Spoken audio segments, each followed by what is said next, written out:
Magandang araw pong muli mga kamatalino at kamatyaga.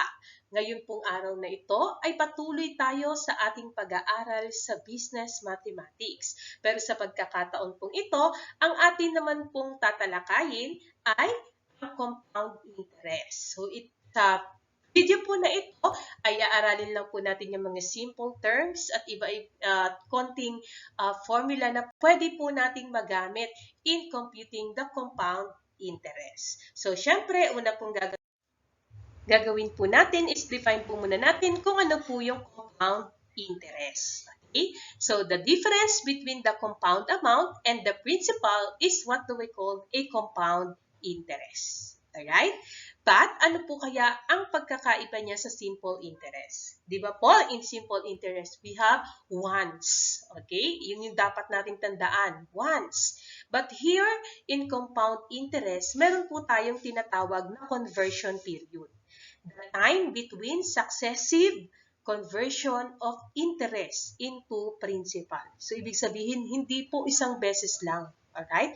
And that is usually denoted by M. So, if the money borrowed or invested in T years, then there will be T times M periods. Okay? So, eto po yung frequency of conversions natin. Annually, ang value po natin is 1 or M is equal to 1. Ibig sabihin po, once a year. Okay? Kapag naman po semi-annually, M is equal to 2, ibig sabihin twice a year.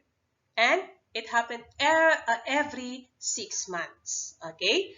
Quarterly naman po, M is equal to 4. Okay? Ibig sabihin, 4 na beses po sa isang taon. And it happened every 3 months. Okay? And lastly, meron po tayong monthly, M is equal to 12. Okay? So, every month. Okay? Yan po yung ating tandaan, no? Kapag ang hinahanap sa atin ay conversion period. Okay? And, ito naman po yung formula na pwede nating gamitin, no? So, final amount is equal to T times 1 plus I raised to N. Saan nang gagaling yung mga yan?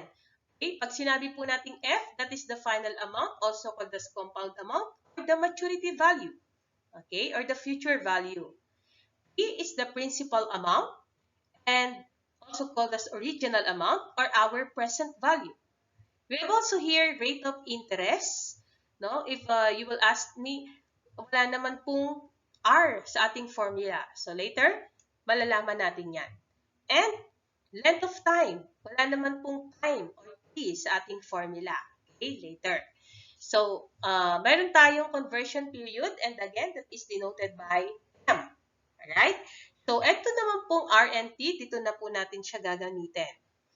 So, I is equal to rate of interest for each conversion period. No? So, paano po natin i-compute yan? The interest rate of each conversion period is equal to the rate of interest divided by the conversion period. Okay? And also, we have N. No? Saan po manggagaling yung N natin dito? That is the total number conversion period. And, makakalculate natin yan by multiplying the length of time and our conversion period. Okay? So, tandaan po natin lahat yan. Kasi yan po ay ating gagamitin sa atin pong mga susunod na pag-aaral, no? Patungkol pa din sa compound interest. Okay? So, yan po muna. And again, thank you for watching and don't forget to like and subscribe.